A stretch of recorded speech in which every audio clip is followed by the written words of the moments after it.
Selaras dengan polisi Kerajaan Negeri Pulau Pinang untuk menangani masalah projek-projek yang terbengkalai, saya begitu gembira hadir di sini pada pagi ini untuk mengumumkan bahawa usaha kita Negeri Pulau Pinang terhadap mencapai satu pencapaian projek ataupun projek-projek terbengkalai sifar di Negeri Pulau Pinang hampir ternyata.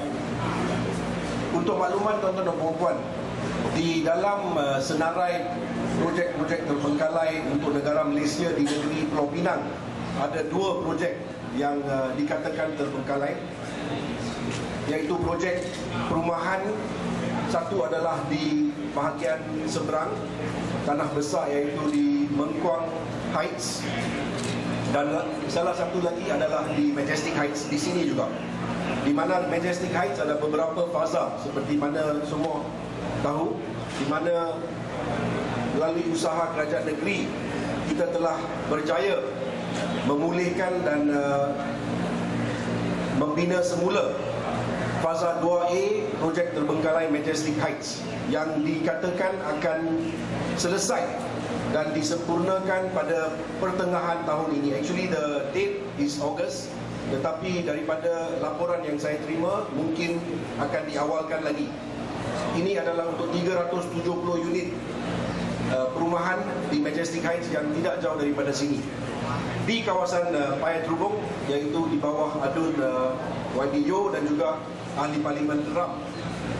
Dan mereka berusaha dan bertungkus-tungkus untuk melihat kepada projek ini dijayakan, dan saya begitu gembira.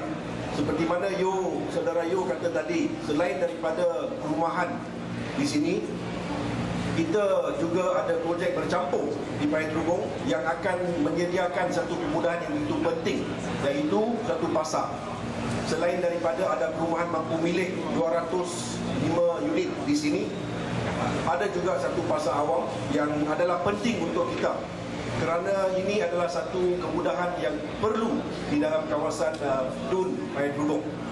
Dan tadi saya dengar pengarah Johnny menyatakan mungkin 4 tahun dia akan ambil untuk diselesaikan, tetapi saya harap ia dapat dipercepatkan. Seperti mana Majestic Heights Fasa 2A dikatakan 18 bulan, tetapi mereka berjaya kurangkannya kepada 12 bulan akan disiapkan. So saya harap Johnny dapat ambil iktibar daripada Majestic Heights 2A, kita percepatkan, kerana akan ada ramai lagi penduduk yang hendak menikmati kemudahan pasar awam ini. Seperti mana saya nyatakan tadi, kita hampir-hampir mencapai projek terbengkalai sifar. Majestic Heights selesai, di sini selesai. Selain daripada projek bercampur pasar di sini, kita juga ada satu projek kilang industri ringan, iaitu Hexagon, yang juga terbengkalai, yang telah pun selesai. Jadi kita ada satu projek sahaja lagi, iaitu Mengkuang Heights, dan tidak lama lagi itu pun akan disiapkan. Saya cuma ada satu perkara lagi saya hendak nyatakan di sini pada pagi ini, iaitu saya gembira bahawa di sini pihak pemaju akur dengan garis panduan perumahan mampu milik Kerajaan Negeri Pulau Pinang, di mana saya difahamkan 205 unit ini adalah rumah mampu milik yang akan berharga sekurang-kurangnya RM280,000. Kalau ini penting tuan-tuan dan puan-puan untuk ambil maklum, kerana Kerajaan Negeri Pulau Pinang baru-baru ini telah bersetuju untuk menurunkan had harga siling perumahan mampu milik dari RM400,000 kepada RM300,000. Ini akan menyebabkan perumahan di negeri Pulau Pinang lebih mampu dimiliki, tuan-tuan dan puan-puan. Dan kita sedia buat, kita sedia minta pemaju dan juga projek-projek kerajaan negeri tidak mau kau untung. Kita hendak rakyat dapat nikmati perumahan mampu milik. Tapi Kerajaan Persekutuan bukan begitu.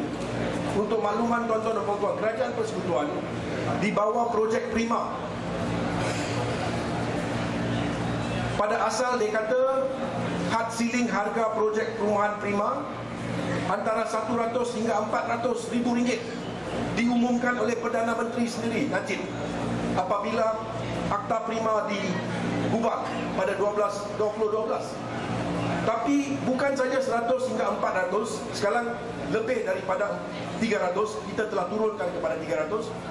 Mereka ada masuk permohonan ke negeri Pulau Pinang untuk perumahan mampu milik kononnya, bukan di kawasan bandar di sini, tapi di kawasan terpencil di balik pulau, di mana unit perumahan kononnya mampu milik mereka ini mencecah RM510,000. Apakah ini mampu milik, tuan-tuan dan puan-puan? Mungkin Barisan Nasional UMNO boleh mampu milik lah unit-unit ini, tapi bukan untuk rakyat biasa. Jadi oleh itu kita minta Prima, kita minta kerajaan negeri, kerajaan persekutuan ikut sama dengan semua negeri lain yang telah pun selaraskan garis panduan perumahan mampu milik pihak swasta mereka kepada RM300,000 termasuk Pulau Pinang.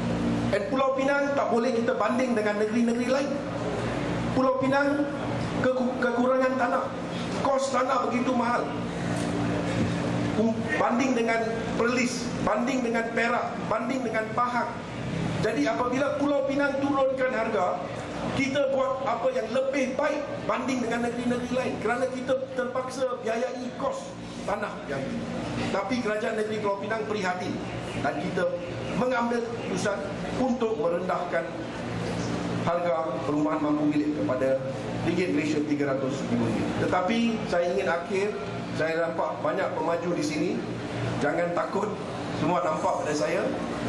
Tapi saya nak ambil kesempatan di sini untuk ucapkan terima kasih kepada pemaju-pemaju yang sudi bekerjasama dengan kerajaan negeri untuk merealisasikan impian rakyat negeri Pulau Pinang untuk memiliki rumah mampu milik. Beri satu tepukan kepada pemaju-pemaju. Dengan itu saya ucapkan tahniah ke atas pelancaran dan majlis pada pagi ini. Sekian. Terima kasih.